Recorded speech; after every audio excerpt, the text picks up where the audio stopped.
रविकांत जी, नेताजी गए थे बड़े मन से, बड़े उम्मीदों के साथ और गांव वालों ने दौड़ा लिया। पहले भी एक विधायक जी को दौड़ा लिया गया है।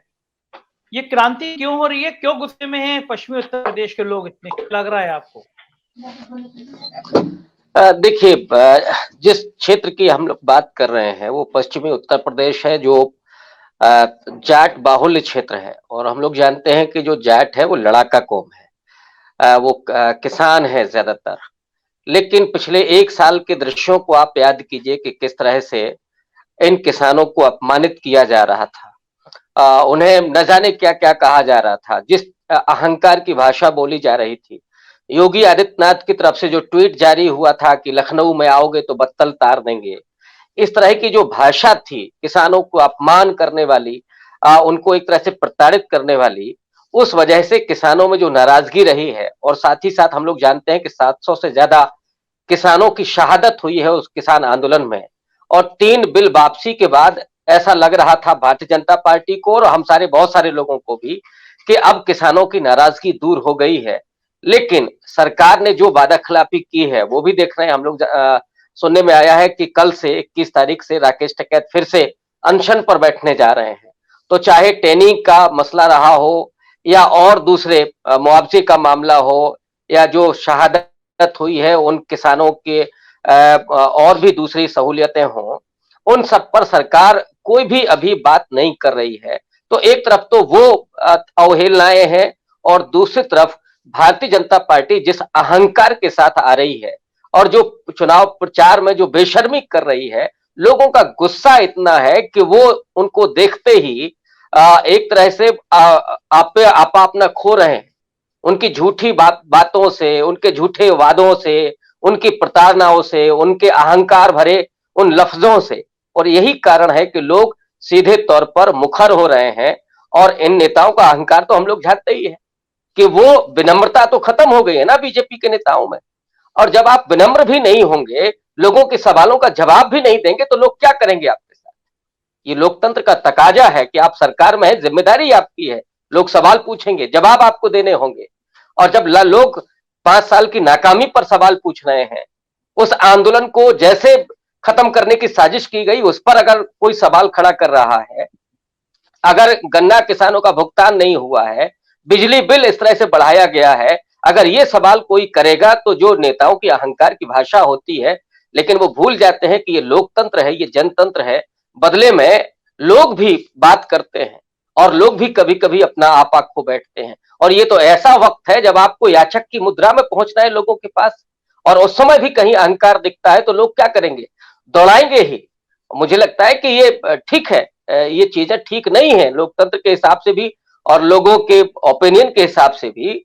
लेकिन जो आदमी इतना प्रताड़ित हो, जो किसान इतने गुस्से में हो, तो वो क्या करेंगे? तो बिल्कुल इसलिए ठीक बात है। इस क्षेत्र में विरोध हो रहा है और मुझे लगता है कि वो विरोध भारतीय जनता पार्टी के अहंकार के बरक्स है।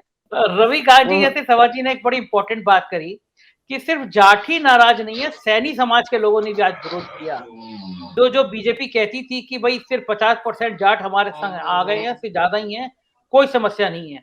आज सैनी समाज ने उस इलाके में विरोध करके दिखा दिया, चाहे जाट हो, चाहे सैनी हो, मौर्य हो, कुशवा हो, कुर्मी हो, मतलब पिछड़ों में एक बड़ी सेंध लग गई है। और एक आज अखिलेश यादव का बहुत भयंकर मास्टर स्ट्रोक, जिसके बारे में रविकांत जी आप मुझसे बेहतर बता सकते हैं, पुरानी पेंशन योजना बहाली का मुद्दा।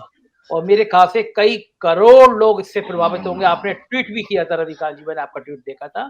तो जरा इन दोनों बिंदुओं पे प्रकाश डाल दीजिए। पहला जातिगत पे, सैनी समाज पे, और दूसरा पेंशन व्यवस्था जो लागू करने वाली बात की है, उसके क्या परिणाम होंगे?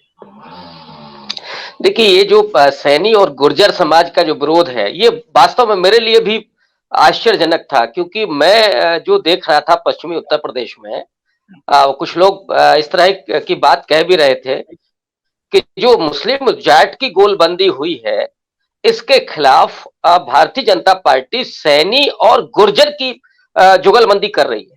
वो इन दो जातियों को सीधे तौर पर इनके बरक्स खड़ा करके, और इसके अलावा वहां कश्यप है, राजपूत है, त्यागी है और ब्राह्मण है, इन सबको गोलबंद करके अपनी बढ़त को बनाए रखना चाहती है। लेकिन ये जो हुआ है उससे मुझे लगता है कि वो जो परसेप्शन बन रहा था, वो परसेप्शन केवल क्रिएट किया गया था। वो सच में नहीं था वहां पे।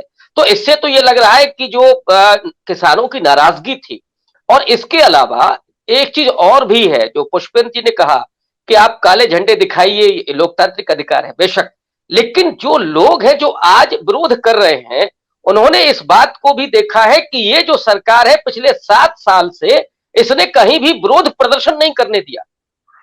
किसान आंदोलन में अगर हजारों लोग नहीं बैठे होते तो क्या ये सरकार किसी को एक नारा भी लगाने देती? ये सरकार किसी को एक काला झंडा भी दिखाने देती? कई ऐसे उदाहरण आपको मिलेंगे कि जहां पर महिलाओं को, माने छोड़ दीजिए आप पुरुषों को, छोड़ दीजिए नौजवान लड़कों को, महिलाएं भी अगर काला झंडा दिखाने के लिए आई हैं तो जिस तरह से उनको दबोचते हुए पुलिस ले गई है और कहीं कहीं तो उन पर बड़ी गंभीर धाराएं लगाई गई हैं, इसकी भी एक प्रतिक्रिया है कि साहब आज तो ऊंट पहाड़ के नीचे आया है ना। सारी जो आपकी दादागिरी थी, जो आप सत्ता के नशे में जो चूर थे, जो आपका अहंकार था, आज आप हमारे सामने आए हैं। लोकतंत्र की यही असली परीक्षा है। तो वहां लोग अपना विरोध दर्ज कर रहे हैं और वो सारा गुस्सा वहां पे निकाल रहे हैं। और वो गुस्सा किस तरह का है आप देखिए, पंजाब को छोड़ करके जो किसानों के खिलाफ एफआईआर हुई थी, पुष्पेंद्र जी बेहतर बताएंगे, सुनीलम जी को और जानकारी होगी, मुझे उतनी जानकारी नहीं है, लेकिन जो जितना मैंने देखा है कि कहीं भी मुकदमे अभी वापस नहीं हुए। अब आप ये समझिए कि आपने वो सारी शर्तें मान ली थी कि साहब हम ये करेंगे, अब आप नहीं कर रहे हैं और फिर उसमें कृषि मंत्री का ये बयान आ जाता है कि साहब बिल दोबारा भी आ सकता है। तो क्या किसान भरोसा कर ले? जो 1 साल तक जो तड़प उसने झेली है, जो अपने साथियों की शहादत हुई है, और आपने जिस बेरहमी के साथ उस आंदोलन को पूरा कुचलने की कोशिश की थी, और इस तरह की आशंका आज भी उनके मन में है, तो फिर जो इस आंदोलन ने कहा था कि इनका एक ही इलाज है कि आप इनको सत्ता से बेदखल करिए, और आज वो गुस्सा दिख रहा है।